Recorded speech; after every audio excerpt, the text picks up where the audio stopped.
ପିଲାମାନେ ମୁଁ ତମର ଡିଙ୍ଗର ସାର୍ ଆଣି ଦେଇଛି ତମମାନଙ୍କ ପାଇଁ ଜୀବ ବିଜ୍ଞାନର ଚैप्टर 1 पोषणର पार्ट 1।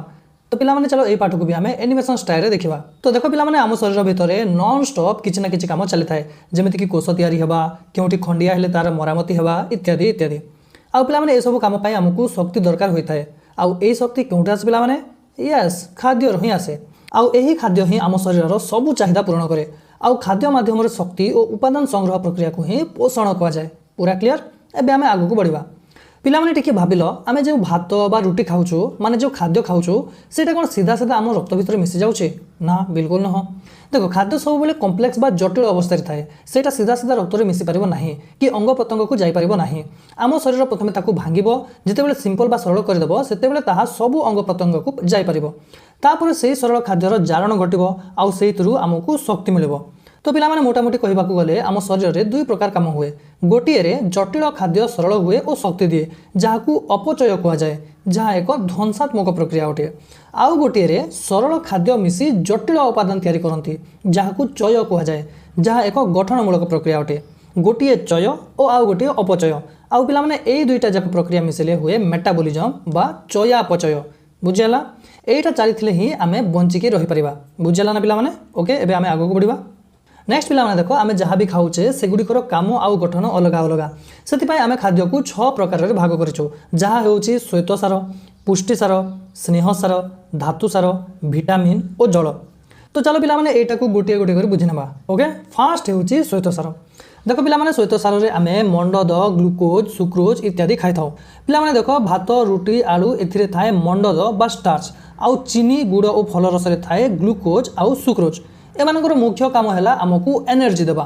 आ मन रखिबो पिला माने 1 ग्राम श्वेतसार रु प्राय 16 किलोजूल शक्ति मिले, जहाँ कोशीय शोषण बेले एही ग्लूकोज जली शक्ति बाहर करे।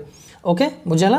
तापर पिला माने आमे आसीबा पुष्टिसार को। देखो पिला माने माछ, मांस, अंडा, डाली आउ सोयाबीन एई सब खाद्य रे पुष्टिसार थाए। आउ एहार काम कोन? देखो आम शरीर नुआ कोष आउ तंतु तयारी पई एटा बहुत दरकार होइताय। आ मन रखिबो पिला माने एई प्रोटीन गुडी को छोट छोट एमिनो एसिड रे तयारी।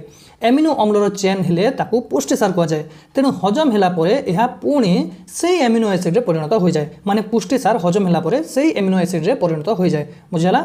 एबे आमे नेक्स्ट जिबा। तापर आमे आसीबा स्नेहसार को पिला माने देखो तेल, घी, लहुणी आउ अंडार हलदिया अंश। मन रखिथिबो पिला माने अंडार हलदिया अंश ए सबु हेला चर्बी बा स्नेहसार जातीय खाद्य। आउ एहार काम कोन? एटा आम शरीर रे थिबा कोषर कोष झिल्ली तयारी रे सहाय्य करिथाय। आउ गोटे मजा कथा हैला पिला माने एटा चर्म तले रही आमको उषुम रखे। तुमे माने तो जानितबो चर्बीटा तो। आउ तापर आमे आसीबा पिला माने विटामिन्स को। पिला माने एगुडी को होउची बॉडी रो हेल्पर। एगुडी को एंजाइम माननकु काम करिवारे सहाय्य करंती, जहा द्वारा आम शरीर सुस्थ रहिताय। आउ सेथि पई विटामिन अभाव हेले आमको रोग हुए। तेणु साग और फल खाइबा बहुत दरकार। नेक्स्ट सबुठारु शेषरे आसिला जल। पिला माने आम सेल भितर थिबा कोष जीवक रे 70 रु 90% केवल जल थाए। माने कोष पई एटा निहाती दरकार। किंतु आमे जो झाड़ बा परिस्रा बाहर कर दउछु सेतिरे जल शरीर बाहर को बाहरी जाए। सेति पई हमकु दिनकु 3 रु 4 लिटर पानी पीबा पूरा मैंडेटरी, नहेले देह खराब लागिवो। ओके, तो पिला माने एटी हमरो खाद्यर 6 प्रकार सरला। ठीक अछि? एबे आमे कोन करबा? या परे एटा सब पढि सारला परे आमे पढिबा पोषणर प्रकार भेद। तो चलो पिला माने पोषणर जो प्रकार माने अछि सेटा को गोटे गोटे करे ही पढि नबा। मु एठी लिस्ट करू नाही, एबे गोटे गोटे को तो मानको पढे देबी, सेटा तो मानको बे सफिशिएंट रहइबो। ठीक अछि?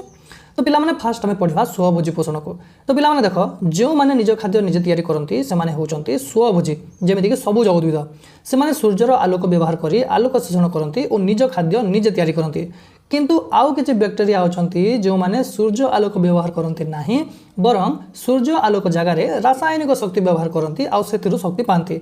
आउ एहाकू रासायन श्लेषण कहा जाए। गोटे आलोक श्लेषण जदि सूर्य आलोक व्यवहार होला माने, आउ गोटे जदि रासायनिक शक्ति व्यवहार होची सेटा होची रसायन श्लेषण। पूरा क्लियर? स्वभोजी पोषण पर पिला माने आमे पढिबा परभोजी पोषण। एठी आसीबे सेही माने जो माने निजे निज खाद्य तयारी करि पारंती नाही ओ खाद्य पई अन्य ऊपर निर्भर करंती। आमे मनीष, सबु प्राणी, कबक एमाने सबु परभोजी। एहा मुख्यतः 4 प्रकार। एमानकु भी गोटे गोटे कर देखिबा। तो फास्ट देखिबा प्राणी सम पोषण। देखो पिला माने आमे जेमिति खाद्य खाउचे, खाइबाकू संपूर्ण बा आंशिक भावे गिली देउछे, तापर ताकू हजम करूछे, एहा होची प्राणी सम पोषणर उदाहरण। माने खाइबाकू शरीर भीतर को नहीं हजम करिबा। हजम होला परे एहा आम शरीर रे लागिबो, जहाकू एसिमिलेशन बा आत्मीकरण कहा जाए। उदाहरण रे मनीष, कुकुर इत्यादि आसीबो। बुझिहला? तापर मृतोपजीवी पोषण को आसीबा पिला माने। देखो पिला माने एटा टिके मजादार। देख छतु बा ईस्ट कौन करती जान से मैंने 50 जिनस निजर पाचक रस ढाली दिखती और से खाद्यटा शरीर बाहर ही सरल हो जाए और तापर से कौन करेंगे शोषी ने बुझीला। तो यही मैंने कौन कर मृत जिनस खाऊँ से हूँ मृतोपजीव्य पोषण। तापर पे आम आसवा परजीवी पोषण को देख एमाने हेले बिना पैसा मौज करुवा लोक अन्य जीव शरीर सीधा सीधा खाद्य शोषी नियंती जमीक उकुणी जोक निर्मूले एमाने कौन करेंगे पिलामाने एमाने अन्यर शरीर बंचे से परजीवी कह मन रखिबो जे खाद्य दिए ताकू होस्ट बा भोजदाता कह जाए आउटी होस्ट ही क्षति होता है। आउ देख पिलामाने परजीवी शरीर भितर थिले अंतः परजीवी कह जाए जमीक मलेरिया जीवाणु प्लाज्मोडियम सेमती परजीवी शरीर बाहर थिले बाह्य परजीवी कह जाए जमीक उकुणी।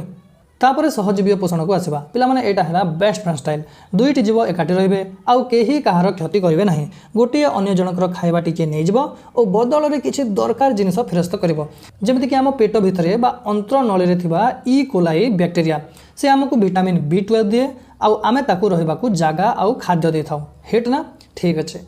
तो पिलामाने बुझीगला तो आज वीडियो एतिकी देखा नेक्स्ट पार्ट रे से पर्यंत बाय बाय।